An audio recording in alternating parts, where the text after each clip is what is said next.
Super Squee. Back at it again.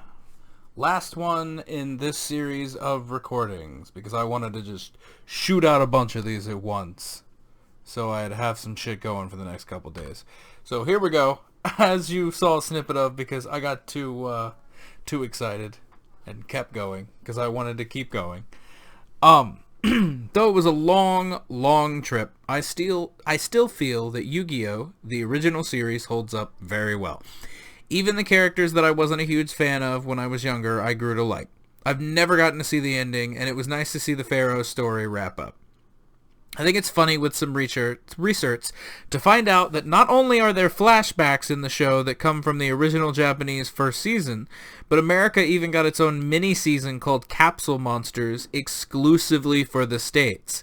Though at times it felt like the series would never end, it always seemed like 1 or 2 episodes later I'd get pulled back in. Though through the cheese, there were some heartfelt moments, and I even got a little misty-eyed on the final episode. Normally, I'm not a fan of 4Kids dubs, but I said it once and I'll say it again. Yu-Gi-Oh! To me definitely holds up, and I'd recommend it to any crazy anime or card game loving people.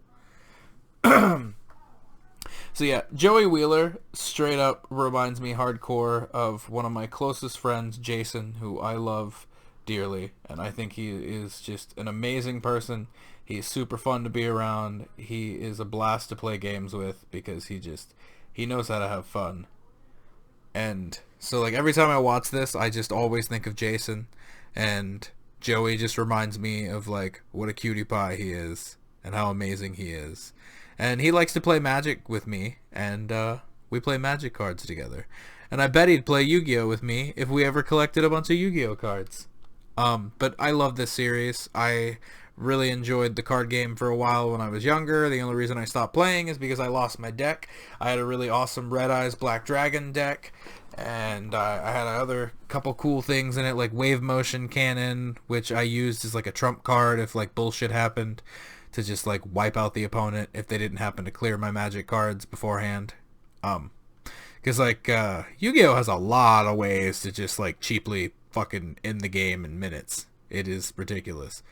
And there's so many situational cards, but this show pretty good. And if you can ever find it and watch the Japanese version, I've heard the Japanese version is even better. I have no way to compare it, but I can tell you that if you can deal with some goofiness and some like questionable voice acting, that the dub is pretty enjoyable. Man, I wish I knew more about Bitcoin when it first came to be. I really enjoyed this documentary. I feel like I know more about cryptocurrency as a whole, and watching that cybercrime show helped me to already have some and watching that cybercrime show helped me. Oh, I think the way I worded this was really weird. I'm sorry, that's why I had to hang up. It also helped me that I had some knowledge of the Silk Road already. That helped me better understand what that did. Oh my god, like I had so many typos on this post and didn't realize it. So I'm gonna reread this real quick and plug in shit to make it sound better. Man, I wish I knew about Bitcoin when it first came to be. I really enjoyed this documentary. I feel like I know more about cryptocurrency as a whole now, especially after watching the cybercrime show. I also knew a bit about the darknet and about the Silk Road, and knowing those things kind of helped me better understand why Bitcoin is kind of seen as like, or cryptocurrency just in general is kind of seen as like dirty and tarnished, because it's used for a lot of illegal activities, or at least it was. I think we're decently far from cryptocurrency being the de facto form of currency, but I do believe a time will come when it's normalized and that becomes what we use, what the world uses to pay for things. Basically, I was saying like, I think I might have made this post when I was like really high or drunk or something, because it's just horribly terrible. I don't even understand it rereading it, but I do believe that one day we'll probably have fully digital currency, like credits or whatever we end up calling them, if the human race actually survives that long, just because it'll become easier to deal with. What a beautiful, precious human. I want to hug him forever and protect him, for he is wholesome little gumdrop. So I love John Mulaney. He's one of the few reasons I watched Big Mouth, because I realized I really hate Big Mouth. Or I don't hate it, but it's not good. It's not good. But there are some funny moments. There are really enjoyable moments at times, because there are some well-written jokes. But that's not here nor there. Back to John Mulaney. I watched one of his stand-ups a really long time ago. I don't remember what it was called, but behind him was like the stage was like that weird misty like cubes of glass like they have at like inner city doctor's offices, like that you might remember nostalgically from being a child. I don't know if maybe that we just have those here in Houston and shit. uh but it was something like that, and I heard some like not podcasts, but it was like audio recordings of some of his stand-up like years and years ago, like probably 10, 15 years ago. um but I think he's very funny. He's pretty smart with his jokes. Apparently he was a writer on SNL for a while, and he's been a writer on a bunch of other shit that I didn't know about. uh but it's good time. I like watching him. He's very funny. He tickles my funny bone. Whoa.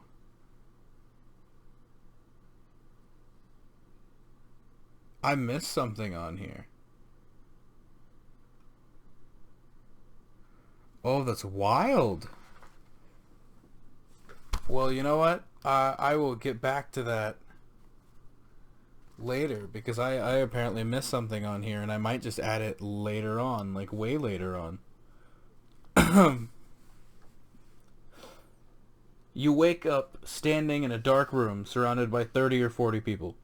You notice you're all standing in red circles and arrows pointing towards each other.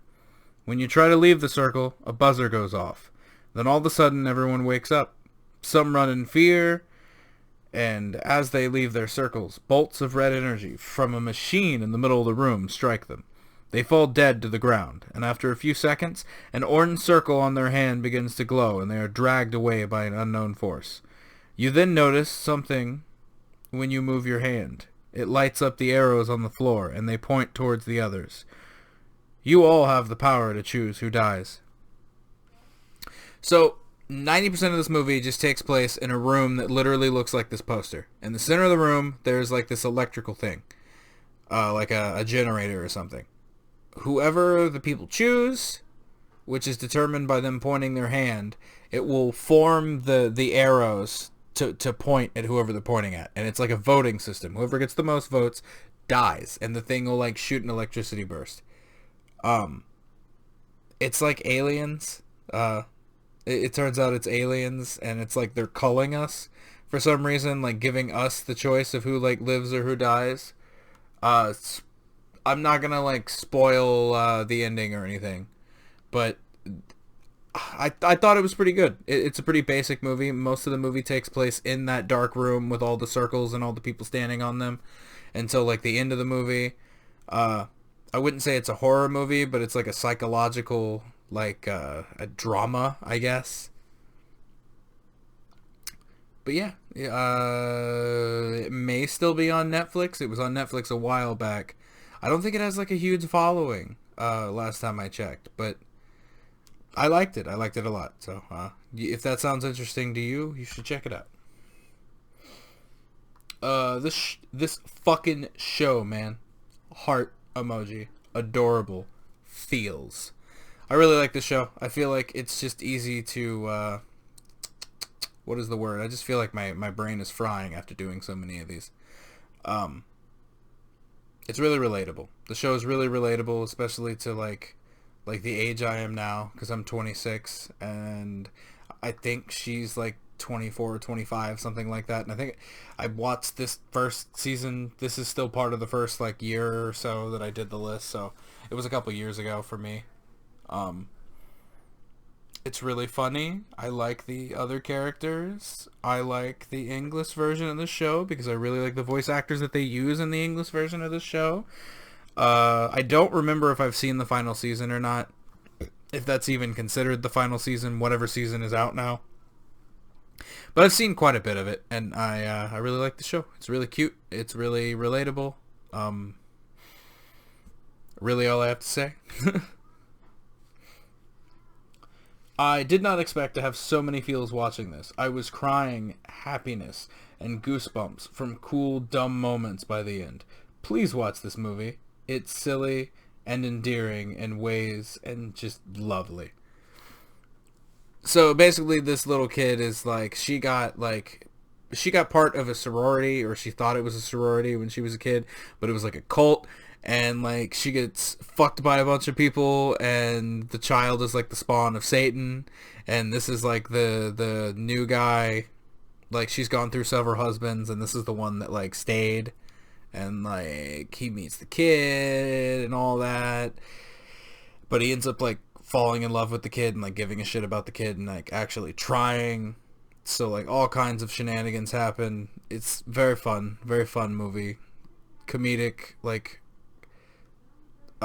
makes fun of like religion and Satanism in ways, or not Satanism, but like satanic cults and shit. Uh Go watch. This movie's really sad, makes me cry every time. I cry mini tear for the second time because I've only seen this movie twice. I love Keira Knightley. I love Steve Carell. I didn't used to like Steve Carell that much, but he's grown on me a lot, and I like the other stuff I found him in. Didn't used to like The Office, but like I fell in love with The Office now too. So, but I watched this way before I got into The Office. This movie does not have a happy ending. Kinda. It isn't a happy ending, but like the characters find what they needed in the end, I guess. It's a sweet ride. It's a really melancholy movie. It's a better movie than Melancholia and deals with like a similar thing happening. I love this movie. It's comedic and real and scary and raw and emotional, and watch it. Watch this fucking movie, I guess. Like, you do you, I guess. Or whatever. I don't feel like this movie is as bad of a letdown as people act. It feels off, but I feel like it feels off, but I like it. And thought it was a better movie than the first Thor movie. And I still feel that way. Like, honestly, I feel like this is a better movie than the first Thor. It just is. There's more shit going on. It makes me really sad that they just used Christopher Eccleston, however you pronounce his last name. They just kind of used him, and like his villain wasn't compelling. It was like he didn't really have a chance to actually like act. I feel like the emotional like put off that he did, like how he moved his body and shit, his movement, acting, and everything was really great. Like, I think this villain could have been super cool, but I feel like they shat out the Dark Elves and they weren't that fucking interesting, and it makes me sad. This movie has like really important lore connotations, kind of, but it's also kind of a drag. Like, I could fall asleep through this movie, and I think this movie's like 2 hours long as well. But there's a lot of cool stuff here. There still is. It's just like you gotta like shift through it to get there.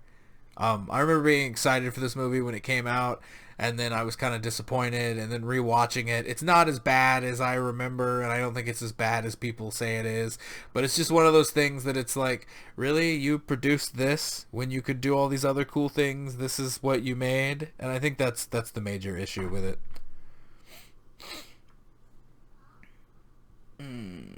If I can click this open. I went in only knowing that Okja involved a very large, strange pig. I didn't expect to get a well-rounded story with characters who weren't all just one-dimensional. I thought for some reason the story would be magical. Well, it was, just not in the sense I expected. Okja is best piggy. So this is like an environmentalist type of movie that kind of talks about bioengineering, like farm animals and shit like that. And Okja is like this. I might be pronouncing that wrong. But she's like a giant pig, and is adorable. And they're genetically modified. And this movie's got some sad parts, and is watch it. Watch it if you want.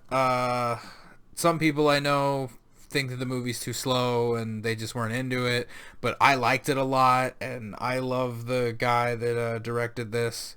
It's the same guy that directed the movie as of right now that came out recently, Parasite, which I think it won some type of award recently. I don't keep up with the award ceremonies that have to do with movies and shit, so I don't remember what award or awards it won, but it won some prestigious awards.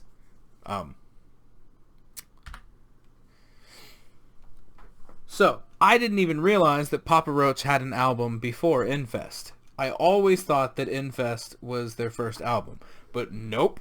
It was an album called Old Friends from Young Years. I feel like they hadn't quite found their sound at this point. I don't hate it, but I couldn't say I had a favorite song off this album because I'm just not super impressed and nothing really grabbed me. I personally feel unless you want to hear where they started, this album is definitely skippable. So I enjoy Papa Roach. When I was younger, it was my favorite band. I still think that they're pretty enjoyable and they're good, but they're not remotely my favorite band now. And I did not like this album at all. I felt like it was just kind of like but they were getting there. They were figuring their shit out. So like, it's a first album. Some bands, like a lot of bands, have like just a rough start, like finding who they are and doing shit. And a lot of times, a lot of bands, we don't realize what their first album was because like it was shit, or it just wasn't what they became, or it wasn't what people like wanted, or what even maybe the artist wanted. They're experimenting, figuring shit out, and I feel like it's still exciting at that point when you're a new artist and you get an album out and it's like, we did it, we made an album, it's out there, it's something people can buy, and that's still very exciting for an artist. Infest was the first album I ever owned of anything. I listened to it religiously at a time that I really wasn't into music, but even at a young age, it made me feel something. I didn't get it. Hell, I barely understood the lyrics, the few I could even remember, but I felt it. I loved that it was hard and angry, even though I didn't know what angry was until I was like 19. This album still holds a special place in my heart, and I admire more of the songs than my 6-year-old self ever could. Favorite song on the album is a tie over Last Resort and Between Angels and Insects. I also really like Blood Brothers. I don't know why. I like that song too. Cockroaches used to freak me out and make me feel uncomfortable. The bigger ones still do, but I don't really have an issue with them now, so it was kind of like wild that I love this album, but every time I like looked at it, it was like I just saw the cockroach and it made me really uncomfortable. I said basically everything else I needed to say about Papa Roach before, so I know this one was probably a little beat up and all over the place. These last couple might have been just because I worked today and my brain's not all here. And I just wanted to push out some extra shit just for anybody that's out there, for anybody that does watch. Thank you. I hope you enjoyed, and I will catch y'all next time in the next video. Bye-bye.